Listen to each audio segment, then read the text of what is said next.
Hey, it's Shannon. So in this video, I'm going to be showing you how I got this glowing daytime makeup. What's great about this look is it can be done very quickly and very easily. You don't need any tools or brushes. In fact, I use just one brush for my cheeks, but that can easily be substituted if you use a cream cheek product. A lot of the products I used were also non-toxic and cruelty-free and from smaller, more indie brands and products that you might not have heard about before. All the products will be linked in the description box down below. So if you're interested in seeing how I got this look, please keep on watching. So we're going to start with the skin. I've already prepped my skin with a little bit of Drunk Elephant Debronzy mixed in with some squalane oil. Apply that to the perimeters of my face just to warm things up, just because I'm feeling a bit pale at the moment.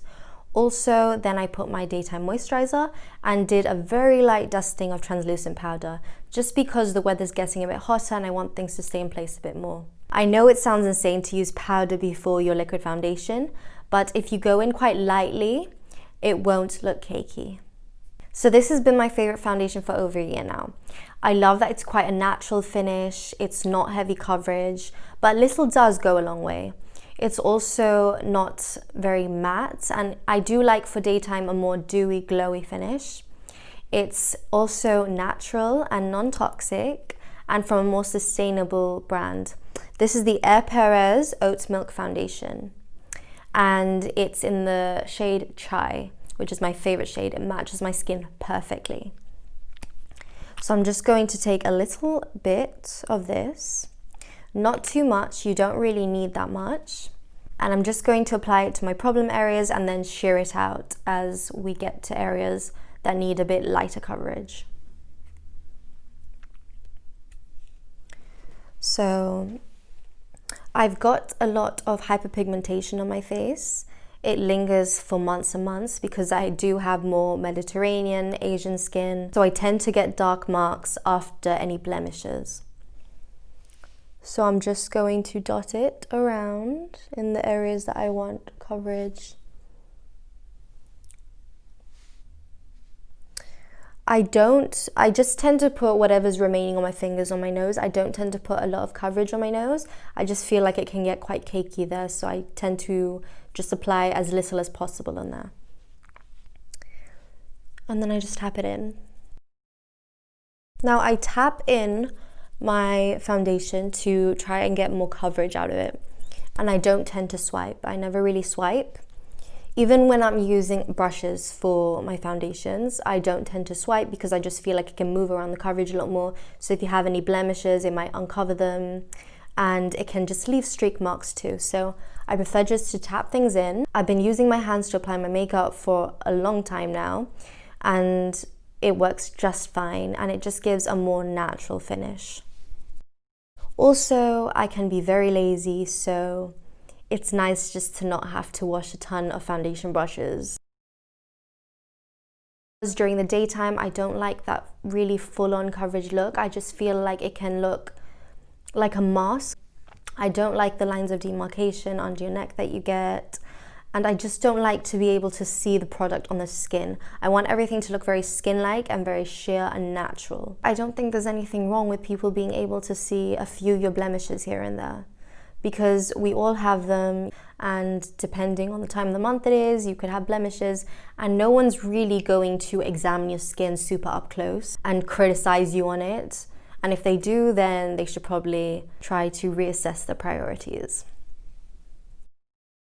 If you suffer with a lot of acne, I would suggest just using a lighter coverage and spot concealing when necessary. I used to go in with a full heavy coverage all over my face, and honestly I do believe that it did make my breakouts a lot worse. So I'm just going to go in with some concealer now. And I tend to not bring my concealer right under my lower lash line. I think that that can be quite fake, and it can also cause cakiness, and I do like to leave a little bit of shadow under my lashes. I just feel like it just looks quite sultry when all your makeup is said and done. So this is the Too Faced Born This Way concealer, and it's very full coverage. So all I do is just do a little dot under either eye and blend it out.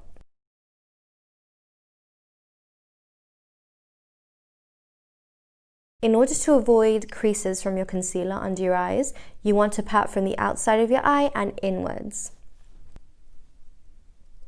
and again, I don't swipe, I tap it in.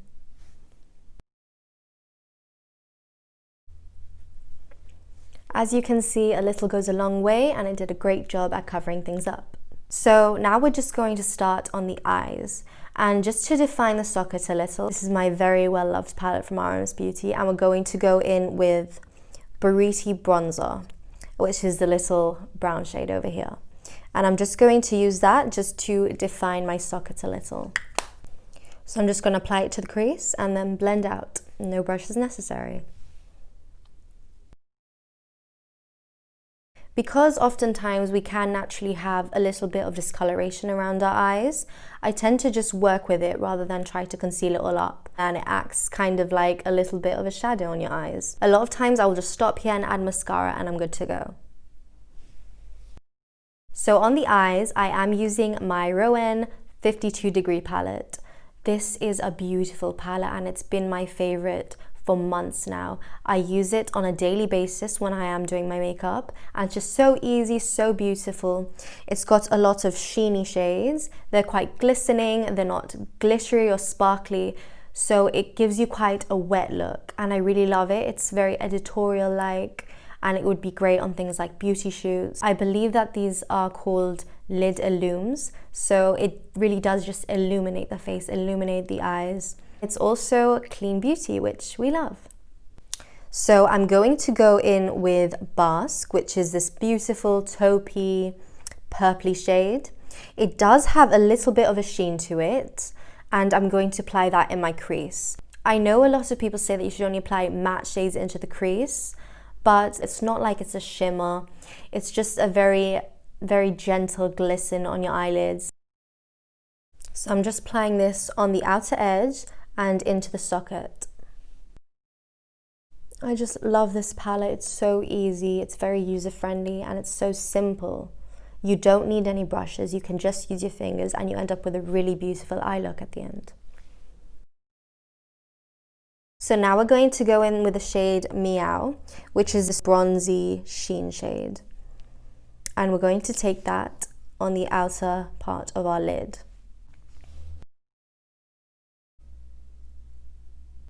And you're just going to polish it in. This just helps to create depth, dimension, and add a little bit more life to your eyes.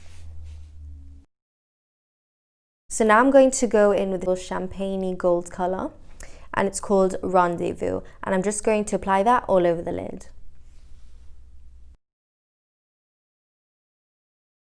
I take the shade quite high, and I have hooded lids, but I have no problem with bringing it up. So now for the lower lash line, we're going back in with Basque, which is the purpley taupe shade, and we're just taking our little pinky finger and we're running this on the lower lash line. So we can just leave it there, but if you want to dial it up a little bit more, we can go in with this little silvery shimmery shade called Yep, and we can just apply that on the outside of our lashes and a little along the lower lash line. So what I'm doing is I'm applying it very close to the lash line and then just blending it a little bit more up, just so it's in a more concentrated area.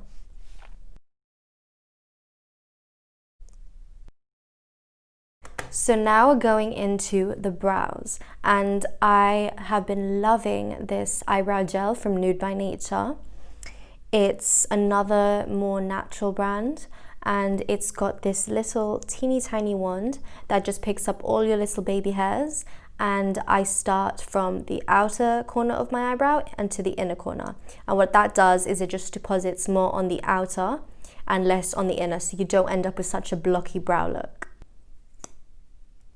This is one of my new favorite eyebrow gels, and it helps to keep your brows in place all day.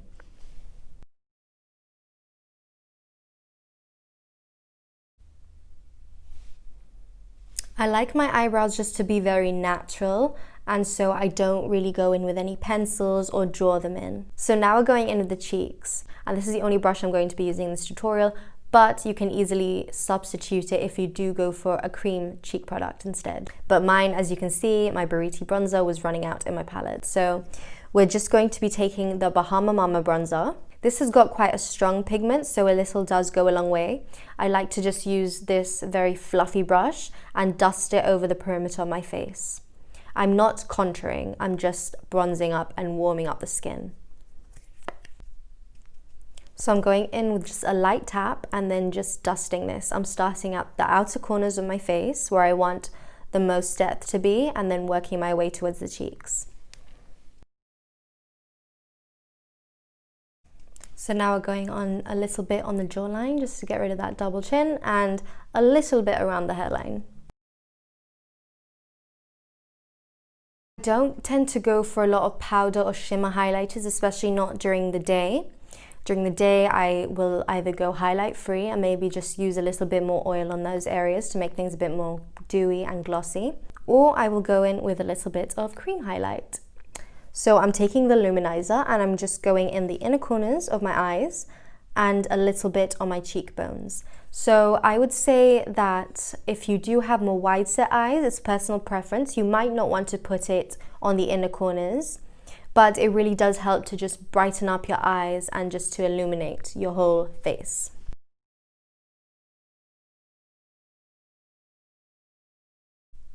The aim with my makeup when I do my makeup is just to look like a healthier, more glowing version of myself. I don't want to look completely different. I just want to look elevated. So now we're moving on to curling the lashes. I have very straight lashes, and what you want to do is you want to tilt it out a little and then tilt it towards your nose, just so that the outer corners can flick out a little more. So now moving on to lashes. I never wear false lashes. I don't really like the way that they feel on the eyes. They can irritate my eyes, and I just don't think that they're completely necessary, especially for during the daytime. What I do is I just prime my lashes first and apply mascara. I'm going to prime them with the Jane Iredale Lash Conditioner and Extender. So it's a more natural brand as well, and I really do think that it does make a big difference. I've been loving this mascara and using it a lot recently.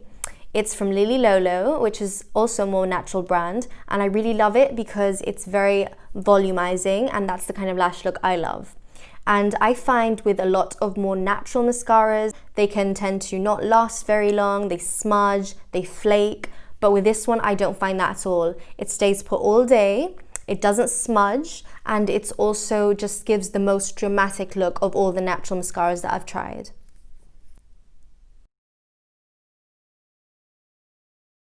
And what's great about using all creams on your eyes is if you do get smudges or mascara on your lids, you can just blend them out with your fingers. I like to apply mascara on my lower lashes. I feel like it does open up my eyes. Some people might not prefer that look, so you can just do what suits you.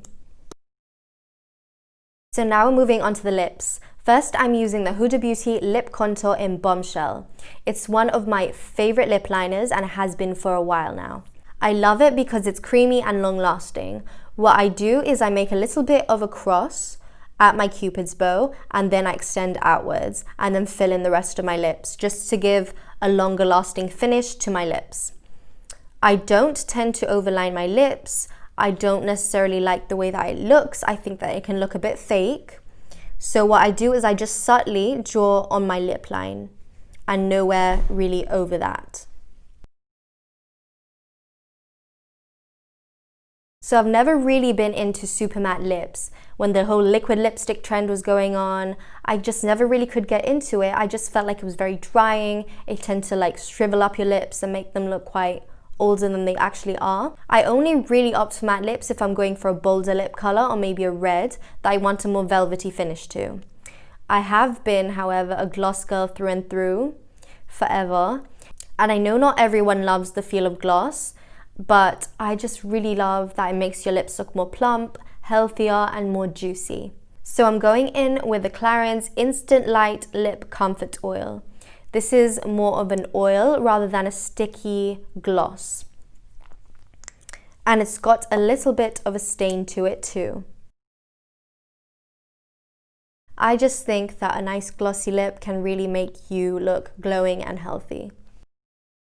So I've let my hair down and we're done. I hope you enjoyed this video and that maybe it opened you up a little to more lesser known brands, a few products that you might not have heard about before, more sustainable brands. And I hope it also helped you see that you don't need a ton of tools or brushes to get quite a put together polished look. So thank you for watching. Please subscribe if you haven't already, and I'll see you in the next one.